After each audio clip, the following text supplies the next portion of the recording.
Dear viewers, আশা করি সবাই ভালো আছেন। আজকে আমি আপনাদের সাথে শেয়ার করব ভীষণ মজার mixed fried rice recipe.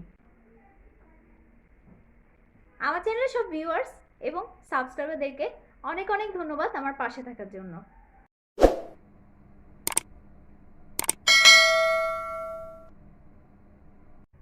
Mixed fried rice তৈরি করার জন্য আমি নিয়ে নিয়েছি হাফ বাটি চিকেন ব্রেস্ট মিট। আমি এভাবে কুচি করে কেটে নিয়েছি। এখন দিয়ে দিচ্ছি 1 চা চামচ গ্রেট করা আদা আর রসুন, 1 চা চামচ লেবুর রস, দিয়ে দিচ্ছি 1/4 চা চামচ বেকিং সোডা, 1/4 চা চামচ লাল মরিচের গুঁড়া, 1/3 চা চামচ লবণ, 1.5 চা চামচ সয়া সস। এবার সবকিছু একসাথে মিশিয়ে নিচ্ছি। মেশানো হয়ে গেছে, এভাবে রেখে দিব 10 মিনিট। এবার একটি বাটির 1/3 পরিমাণ চিংড়ি নিয়ে নিয়েছি খোসা ছাড়িয়ে। এখন দিয়ে দিচ্ছি 1 চা চামচ সয়া সস, গ্রেট করা রসুন আদা দিয়ে দিচ্ছি 1/2 চা চামচ, 1/5 চা চামচ দিয়ে দিচ্ছি লাল মরিচের গুঁড়া, 1/5 চা চামচ লবণ দিয়ে দিচ্ছি। এবার সব একসাথে মিশিয়ে নিয়ে নিচ্ছি। মেশানো হয়ে গেছে, এভাবে রেখে দিব 10 মিনিট। প্যানে পরিমাণ মতো তেল গরম করে নিয়েছি, দিয়ে দিচ্ছি 1/2 চা চামচ আদা রসুন গ্রেট করা, হালকা ভেজে নিচ্ছি।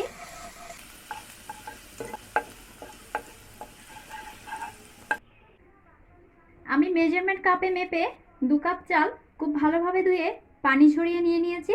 এবার এটা দিয়ে দিচ্ছি।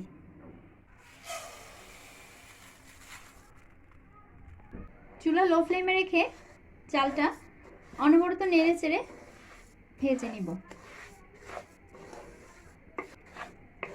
আমি আজকে চিনিগুড়া চাল দিয়ে ফ্রাইড রাইসটা করব। আপনারা চাইলে বাসমতি চাল কিংবা অন্য যে কোনো সুগন্ধি চাল ইউজ করতে পারেন। এবার চুলার আঁচটা সামান্য বাড়িয়ে দিলাম, আবার নেড়ে চেড়ে ভেজে নিব। লক্ষ্য রাখতে হবে যাতে তলায় লেগে পুড়ে না যায়।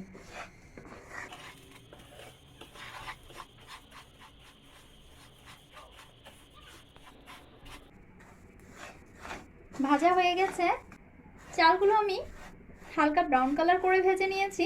তবে খুব বেশি কড়া রঙের করে ভাজা যাবে না, বেশি কড়া রঙের করতে গেলে আবার চালটা পুড়ে যাওয়ার সম্ভাবনা থাকে।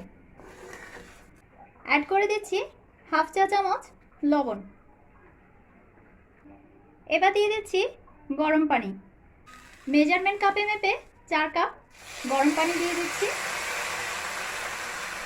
একটু নেড়ে চেড়ে দিচ্ছি যাতে লবণটা সব জায়গায় ছড়িয়ে পড়ে।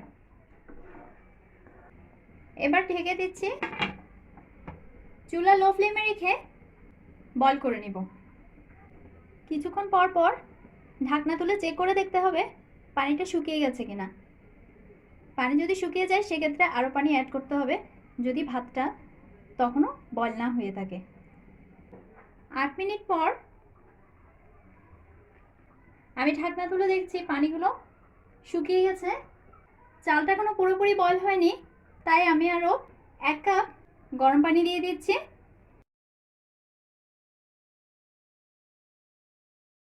একসাথে কিন্তু বেশি পানি দিতে যাবেন না, চালটা বেশি বয়ল হয়ে গেলে ভাতটা কিন্তু ঝরঝরে হবে না। আবার ঢেকে দিচ্ছি, লো ফ্লেমে বয়ল করে নিব। 3 মিনিট পর ঢাকনা তুলে দেখছি চালগুলো বয়ল হয়ে গেছে।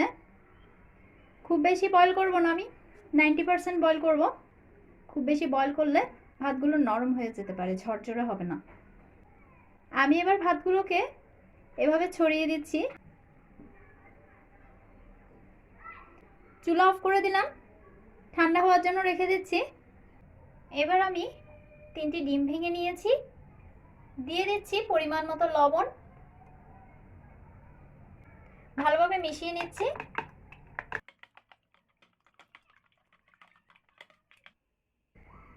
একটি ফ্রাই প্যানে পরিমাণ মতো তেল গরম করে নিয়েছি। এবার দিয়ে দিচ্ছি ডিমগুলো। ডিমটা আমি নেড়ে চেড়ে ঝুরঝুরো করে ভেজে নিব।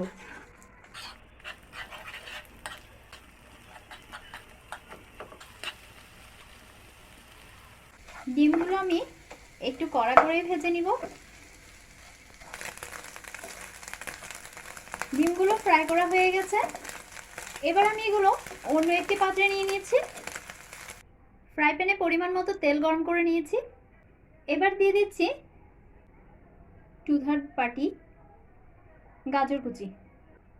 সবজিটা আপনারা আপনাদের পছন্দ মতো দিতে পারেন, যে যেরকম সবজি খেতে পছন্দ করেন সে অনুযায়ী কম বেশি দিতে পারেন। দিয়ে দিচ্ছি 1/4 বাটি বরবটি কুচি। সবজিগুলো জাস্ট সফট হওয়ার জন্য খুব অল্প পরিমাণে লবণ দিয়ে দিচ্ছি। এবার এগুলো লো ফ্লেমে নেড়ে চেড়ে ফ্রাই করে নিব।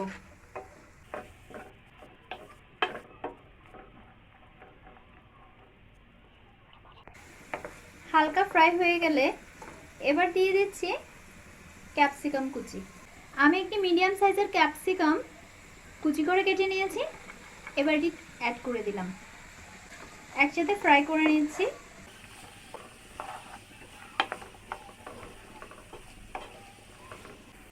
দিয়ে দিচ্ছি কুচি করে কাটা একটি মিডিয়াম সাইজের পেঁয়াজ।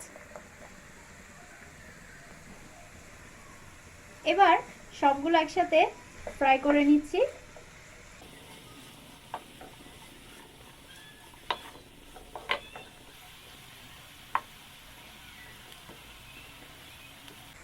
সবজিগুলো ফ্রাই করা হয়ে গেছে।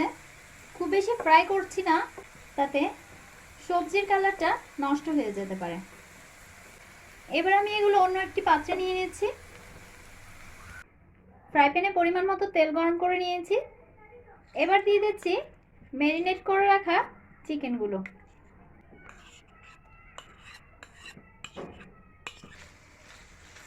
এবার চিকেনটা ফ্রাই করে নিচ্ছি।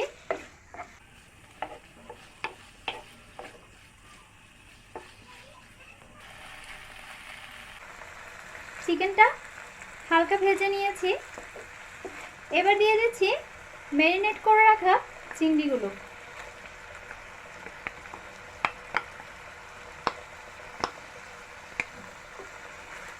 চিংড়িটাও হালকা ভেজে নিব। চিংড়ি খুব বেশি ভাজা যাবে না, তাতে কিন্তু চিংড়ি শক্ত হয়ে যায়।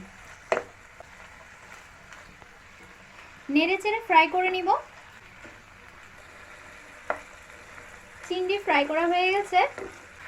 এবার আগে ভেজে রাখা সবজি আর ডিমগুলো দিয়ে দিচ্ছি। দিয়ে দিচ্ছি 1 চা চামচ সয়া সস। একসাথে মিশিয়ে নিচ্ছি। লো টু মিডিয়াম ফ্লেমে নেড়ে চেড়ে ফ্রাই করে নিব 2 মিনিট। ফ্রাই করা হয়ে গেছে। এবার আমি চুলা অফ করে এটা চুলা থেকে নামিয়ে নিচ্ছি।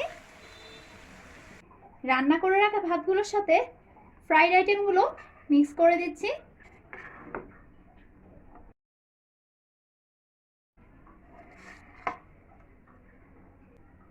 এবার সব একসাথে মিশিয়ে নিচ্ছি।